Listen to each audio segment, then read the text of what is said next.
আজকে আমি একটা ছোট্ট টপিক নিয়ে বলতে এসেছি, দ্যাট ইজ সার্ভাইকাল ক্যান্সার। কিছু ধাপে ধাপে কথাটি বলবো।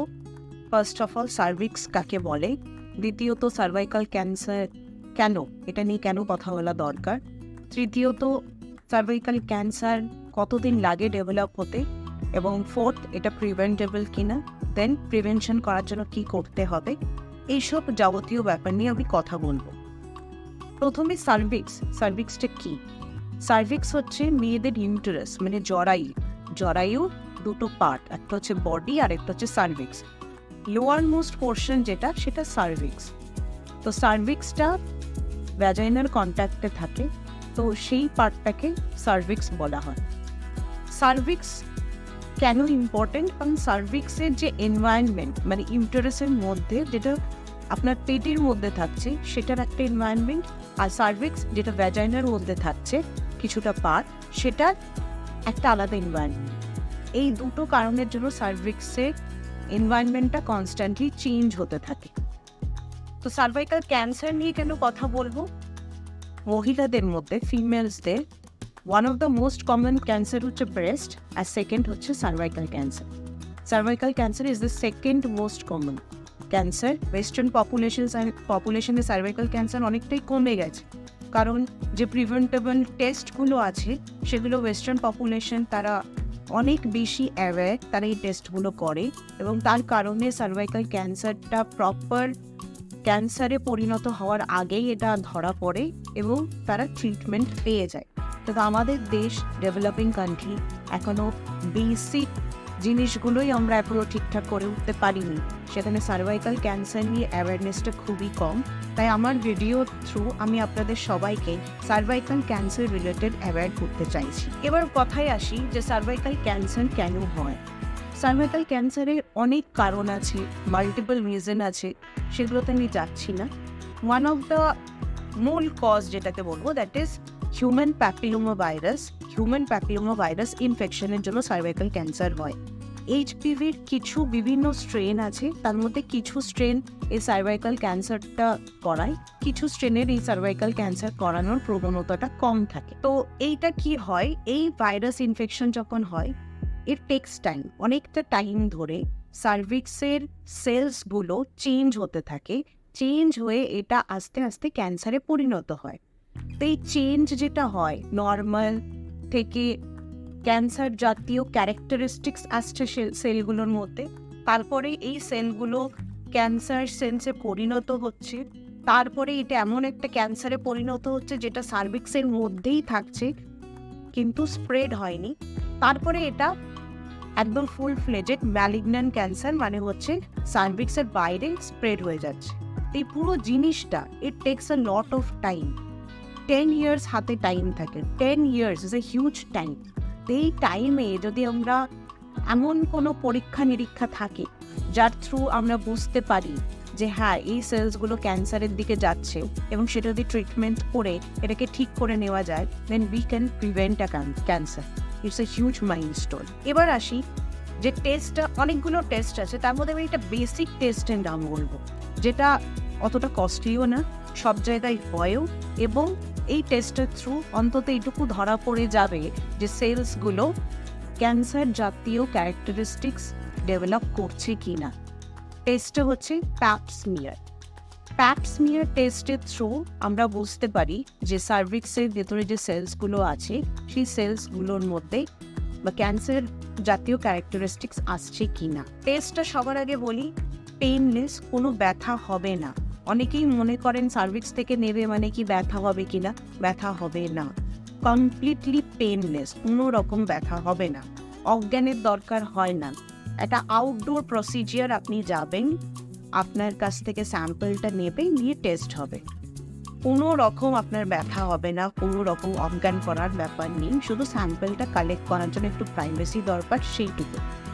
এবার হচ্ছে কারা টেস্টটা করাবেন।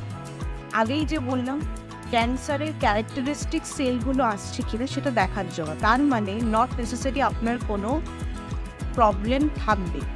ম্যাক্সিমামেরই যে ক্যান্সার যে তৈরি হয়, ক্যান্সারটা যখন হচ্ছে, বা ইনফ্যাক্ট যখন ক্যান্সার হয়ে গেছে কিন্তু স্প্রেড হয়নি, তখন ম্যাক্সিমাম মানুষের কিন্তু কোনো সিমটম থাকে না।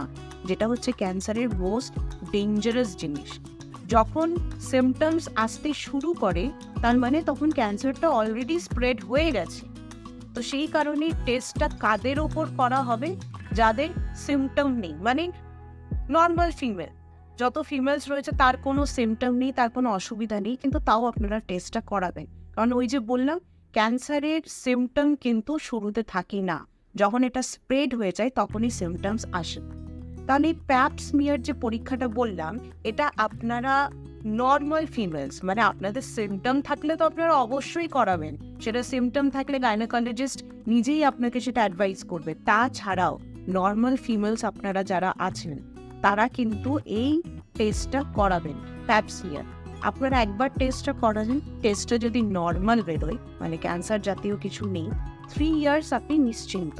3 বছর পরে আপনি আবার টেস্টটা রিপিট করাবেন, এরকম করে আপনি কন্টিনিউ করতে থাকবেন। ঠিক আছে, এটা আপনি মোটামুটি 30 ইয়ার্স থেকে শুরু করতে পারেন, টিল আপনি 60 ইয়ার্স অবধি করতে পারেন। তো 3 বছর পর পর টেস্টটা করাবেন। টেস্টটা যদি নর্মাল থাকে 3 বছর অবধি আপনি নিশ্চিন্ত, 3 বছর পরে আপনাকে আবার রিপিট করতে হবে।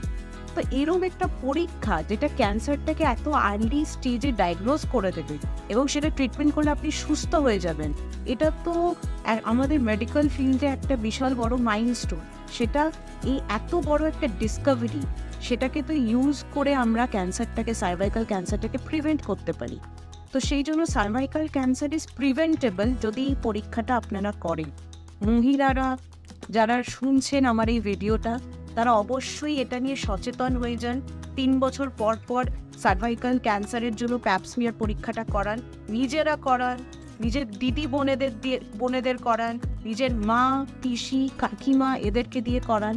যদি কোনো ছেলেরা, পুরুষরা আমার ভিডিও শুনে থাকেন, তারা তাদের ওয়াইফ, তাদের মা, তাদের বোন, তাদের দিদি, তাদের ফ্রেন্ডস, তাদের কলিগস সবাইকে আপনারা অ্যাডভাইস করুন এই প্যাপ স্মিয়ার পরীক্ষাটা করার জন্য।